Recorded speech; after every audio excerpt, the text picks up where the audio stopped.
What's going on, y'all? So we are back again for another review of Being Mary Jane, season 4, episode 2, Getting Naked. Okay, listen, I am not sure I am liking the direction. I mean, as long as Mary Jane don't get on here talking about she trying to have a baby, because y'all know she spent at least a good 3 seasons trying to have a baby and being in her feelings about that. I just come to the conclusion that Mary Jane ain't gonna ever find a relationship that's gonna fit her. She them type of people that should just, love her family, okay, and casually sleep around. Make sure it's protected because ain't nobody good enough for her, or they just can't take her because Mary Jane, from what I see on here, Mary Jane does a lot of self sabotaging, okay? She sabotages her life, she sabotages her relationships, everything. And what's so freaking upsetting and irritating about it is that, they said the definition of insanity is doing the same thing over and over again, expecting different results. She's going to drive herself insane. And that is what exactly she's doing, okay? You are literally doing the same thing with these relationships and, with your life choices and all this stuff, expecting different results, but you still keep getting the same bullshit. Like, girl, calm down, read one of them sticky notes, and actually follow through on it. I think she just be finding a quote and be like, I'm gonna put this up here. I'm not gonna follow or heed it. Cause baby, your life shouldn't be this fucked. Okay, you got the wealth, I mean the money. Obviously, you got some type of money to still be sleeping in a hotel room that does not look like it's $200 a night or whatever. That's still a lot for me. I mean, I can afford it, but damn, that's a lot. I mean, you've been up in there. How long have you been in New York? Okay, and you have yet to go out and look for a place, and you in a hotel room that look like it costs at least $1,000 a night or some shit. Okay, you couldn't even check the freaking what is it? Room service shit. Okay, the popcorn costs down there $20. All right, you telling London, I can't remember his name. We just gonna call him London. You telling him you want some movie popcorn. You trying to explain the definition of naked, Nekkid, Nekkid, and then the word naked, Naked. I'm sitting here like, who cares? Who cares? But then he takes her out to a movie theater, and this is where he sits her down and, finally gets to talk to her. First of all, we are in New York City. Okay? We are in New York City. What freaking movie theater is going to let you come in there, sit down an hour before the show? Don't have no movie showing. It ain't packed or nothing like that. I was just like, did he rent this shit out for y'all to talk? And that's where he reveals that he was never married, but was in a relationship with this woman. His job brought him over to America. He did have 2 children with her, a girl and a boy, 12 and 14 years old. The reason why he came over to America, he turned it down 3 times, but I guess the comedy thing, it was picking up over here, so that's why he came on over. And he wanted to, experience the American life, experience American women, and all that shit. He trying to open up to her. He wants her to open up to him. Okay, and she's really not doing it. So why did you move from Atlanta to New York? The same reason as you. Girl, no, it's not. Okay, no, it's not. But everybody, everybody that try to get with Mary Jane, they try to get to her. She's not opening up like that. She used sex, like she's a hoe. I ain't gonna call her no hoe, cause I don't see nothing wrong with I don't see nothing wrong with, going out and getting yours, okay? I honestly, oh my God. That's where his ass came from. I'm sorry. So, have y'all seen Latoya Luckett's new video, Back to Life? Back to life, back to reality. I love the song. And the video is everything. I said, come on, Latoya, get that acting shit on. The dude that's in the video playing her dude, okay? That big muscle bound dude, looking like he was literally finna eat her ass and then bench press her. That was one of Mary Jane's old dips. The football player dude. I remember that. He just has hair now. OMG. I just made a connection. Moving on from that. Yeah, so um she wasn't really turned off by the kids thing or whatever. So we move on from that. I'm gonna stop on Mary Jane shit because I can just go on and let this whole video be about her. But I want to talk about this shit with Niecy. First of all, Niecy started the scene off. Her first scene, she was getting banged from the back. I said, baby, get it how you live. And then I found out it was Dante, and I was like, oh, girl. Dante, he was like, let me put this dick on you so I can, get what I need out of you, okay? And that's exactly what he did. He was like, so let me use your car and all that stuff. What about us getting our own place? She was like, bitch, you got a job or something? How we gonna play getting our own place money? How we gonna pay the bills and shit? You know what I'm saying? And it was like, I mean, I ain't got no way to get around and all that stuff. You should just let me use your car. No, I can't let you use my car. That's my granddaddy and my grandma. Some shit happened. They'd be so pissed off or whatever. He was like, fine. I'll just never see my daughter. Gotta get on the bus 24/7. And I'm sitting here like, do not guilt trip her. And she's falling for it. I said, damn, Niecy, are you that... This is the problem that I have with this show, though. Okay, I love the fact that they showing different aspects of being a black woman, especially, trying to make it in a world where it's commonly and has a history of being dominated by men, okay, white men in particular, but Mary Jane is trying to break that cycle, trying to do something new, trying to get herself out there. She made herself popular, all that stuff. She's a working woman, she has her own money, she has her own place, she don't need a man for this, besides to knock her off a little bit of sperm or some shit like that, but other than that, she technically don't need a man for nothing, okay? She's doing it all on her own. And then I love that aspect. Kara too. She's going through a divorce, but then she's still working. Okay. She's trying to figure out how to balance all of that along with her kids. I love that aspect because that is an issue that a lot of working women probably go through who are in a relationship or who do have children and probably going through a divorce or who just is trying to figure out their relationship, period. Balancing the work life but with balancing your home life and your personal life and your family life. That's fine. But baby, they be putting some of these stuff up in here that I know is absolute truth. Okay, but I just don't be wanting to see it because it's like, damn, because it irks me because it happens. And Niecy's situation is one of that. She's a statistic, okay? She's a black woman. She's an overweight black woman. She's out here with two baby daddies, okay? She's living at home, okay? Her father is a ex-drug addict. Well, once you're a drug addict, you're always a drug addict. I'm just gonna tell you that. Has issue with that. You don't have no strong, you do have strong figures, but she just can't seem to, get out of the mode of making it on herself. She sabotages herself too. It's like she's lazy. Okay, she tried to find the easy way out, and I know people like that. Hell, my aunt is like that. Okay, and it's very irritating. All right, don't want to do shit, want people to do it for them. All right, but then you're so easily manipulated, okay? You're searching for this companion. I don't know if it's because she a big girl and she looking for love or whatever, and so she just get caught up in a rapture with what the shit that Dante is spitting her, because Dante is spitting her all this game to get her to fall back in line with him and do everything that he wants her to do, manipulating her. Oh, go buy this car. Okay, she get her settlement.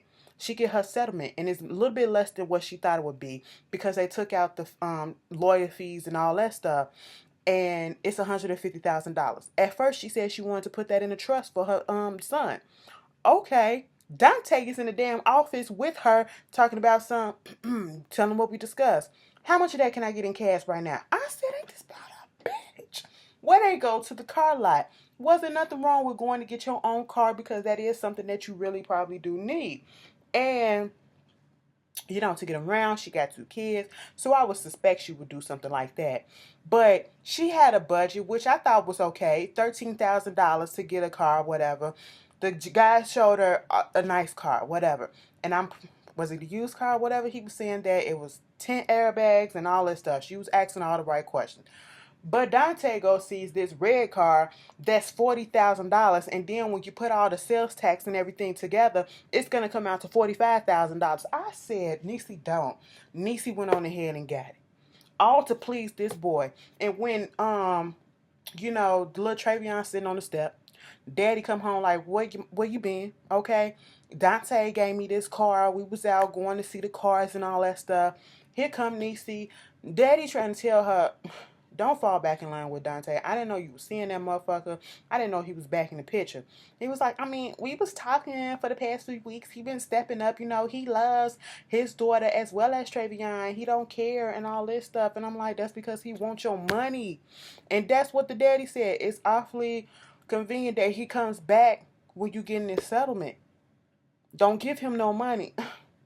Dad, I'm not going to give him no money. You already did with that damn car because you're not about to drive it. You asked him, can a car seat fit in it? So obviously it looked like a two-seater or a sports car or some shit like that. Even the salesman was like, no one ever asked me that.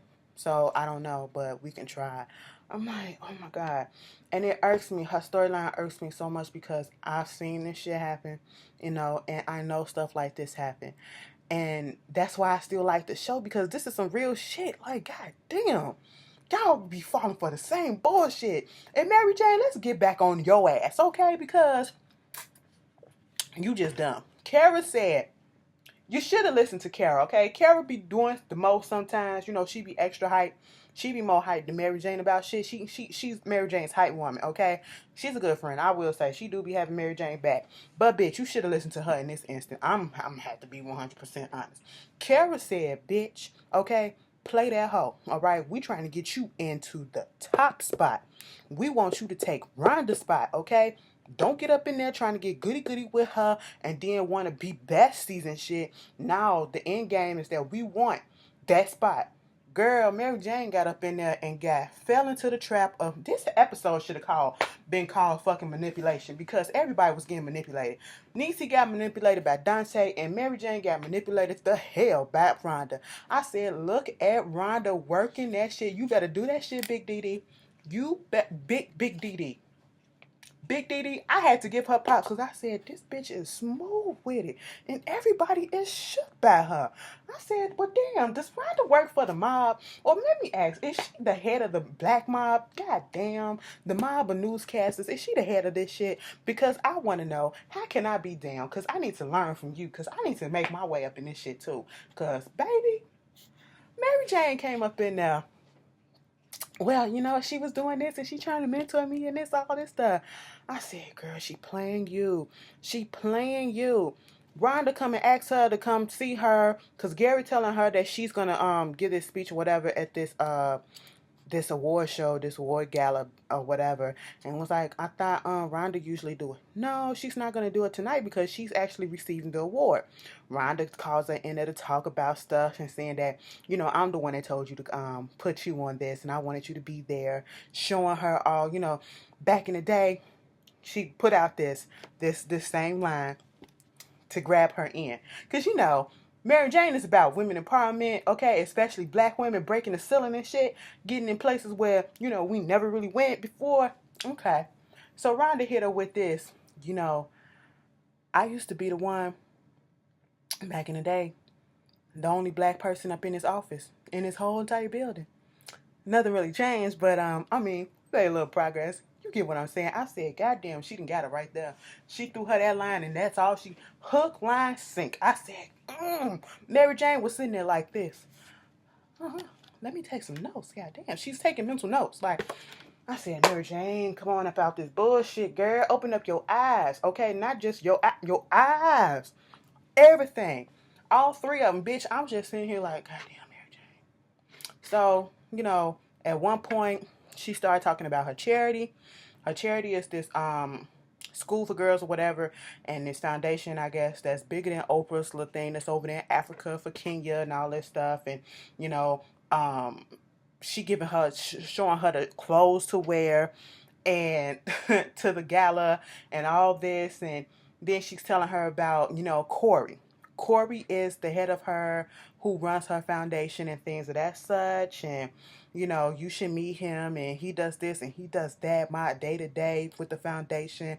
Okay, so keep that in mind, because this is where the manipulation gets a little bit further. While Mary Jane is still talking to Rhonda, when they was doing the clothes or whatever, she let her know when they was doing some type of shit over there. And, Mary Jane let her know that she was going to have her man come, Mr. London.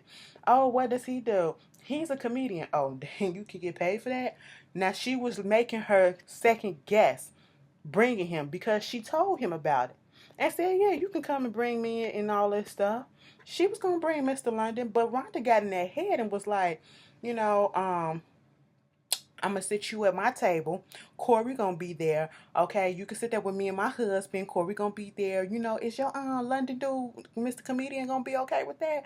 I hope it don't cause no problems. I said, Mary Jane, don't you do what I think you're gonna do. Oh, Mary Jane does exactly what I thought she was gonna do. Gets on the phone and called Mr. London and said, boo, no, we're gonna have to cancel this, okay? And I said, ain't this about a bitch?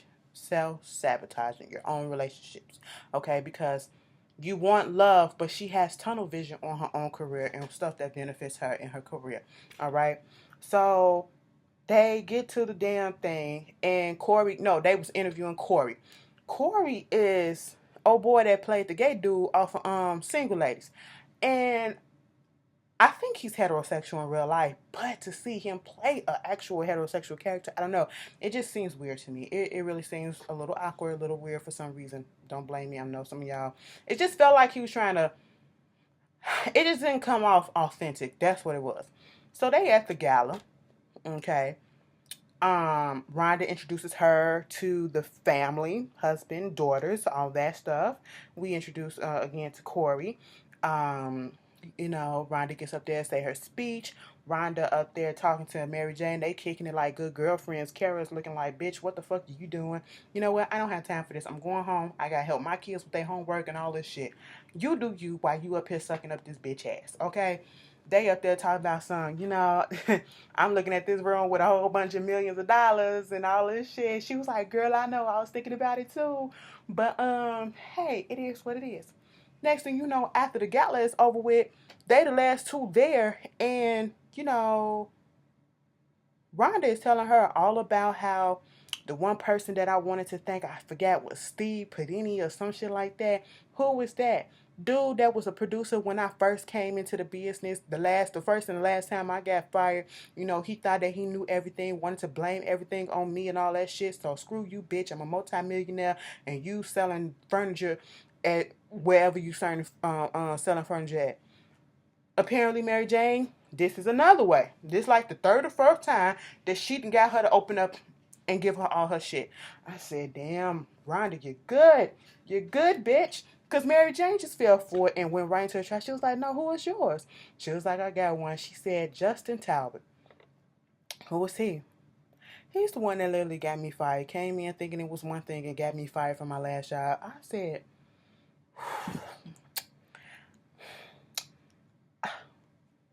Mary Jane, she knows him. She knows him, okay? What are you doing? Shh. All right? So, Corey, she was waiting for an Uber, so Rhonda insisted that Corey take her home. Corey talking about, he don't live in the city. He lives in I guess in the suburbs or whatever, and it's an expensive place, and he don't have, any other property in the city. When she comes up there, she sees Mr. London. London is like, oh, I left my book upstairs, and I see what this shit is. He was like, you know what? You a riddle that I'm tired of fucking playing with, okay? Poof, be gone, I'm done. And then, she called off the little drink order, whatever that she was going to have with Mr. Corey. And then later, the next day, Kara and her is in the car, and, she's telling her about, Corey, where he stay at. And then Kara noticed that, oh, he got two properties and a brownstone up in New York. I thought he said he didn't stay there. And I bet you he lying about being single. So they go look up the stuff. It's this girl named Claire Davenport. Kara. Kara comes back and find the info, bitch. She said this brownstone sold for $5,934,000 and some cent, bitch. Do you know somebody brought that shit for the exact same price and was like, oh my God, so you mean to tell me Corey is embezzling money for a mistress or whatever? Maybe they going through divorce or whatever, or maybe he just paying to keep her and all this shit.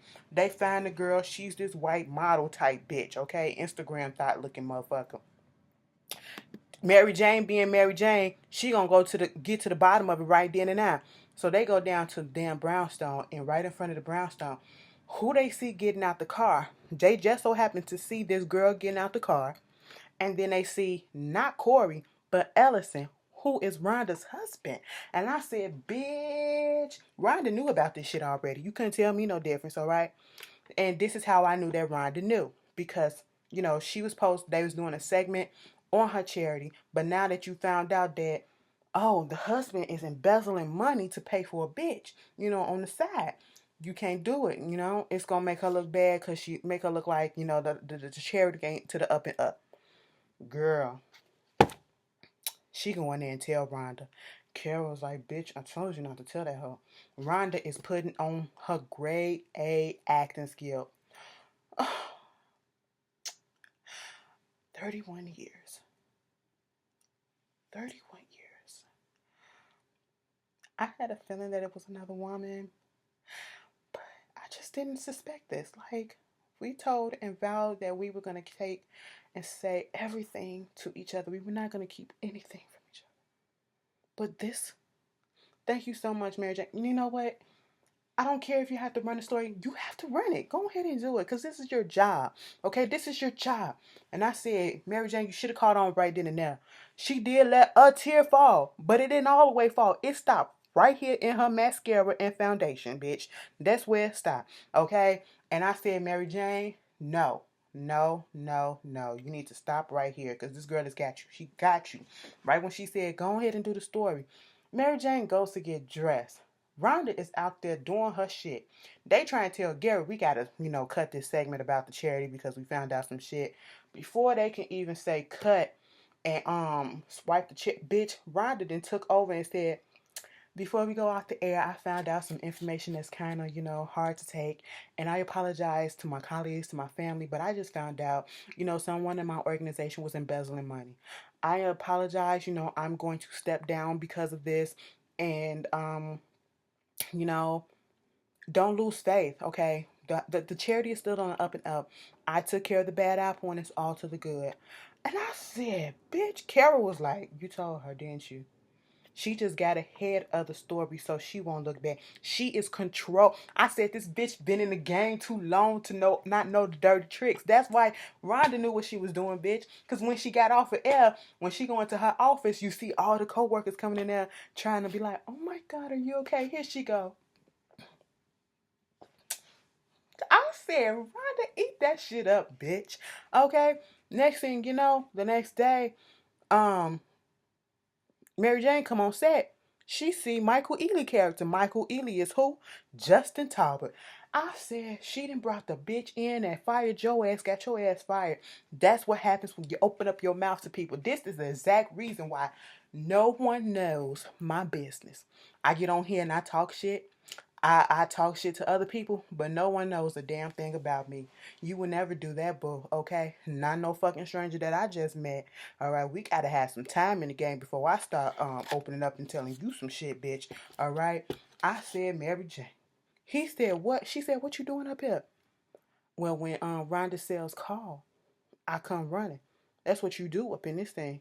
I said, oh, ain't just about up, bitch. All right. And Rhonda was looking like, yeah, I got that ass. You shouldn't have trusted me. I said, bitch, you shouldn't have trusted her. Then she runs into Corey. Corey, the one that copped the deal, she put it all on Corey, threw him under the bus. He was like, it's cool, I'm going to take the plea, get a few years of probation or whatever, go to another place and just live off the land. I'm good. I said, oh. She said, they already got to because they already knew about this, huh? I mean, it is what it is, Mary Jane. It was like, when Rhonda Sales have you to do something, you do it. I'm sitting here like, well, what the fuck does Rhonda Sales actually do? What all is she involved in? Because he said she ain't the one to mess with. Okay? She really ain't. You don't want to mess with that bitch. All right? I damn, Rhonda. This black woman with a lot of power. Come on now. This episode was kind of good. I could do without. If they keep it on the drama with between Rhonda and Mary Jane, it'll be real great. I can deal without Mary Jane trying to find a relationship because that shit just ain't never gonna happen. Because, you know, she tried to go and get back with Mr. London. Mr. London embarrassed her. No, you got something to say. You can say it in front of everybody at this table. They was laughing and shit. But eventually he took her ass back. He wanted her to humble herself, bitch. But that was the episode, y'all. Y'all tell me how y'all feel about it. And I will see you guys tomorrow. Peace. Tomorrow, 2 episodes of Black Ink Crew. God damn. 2 hours full of ratchet bullshit that I'm probably gonna love. What they say about myself.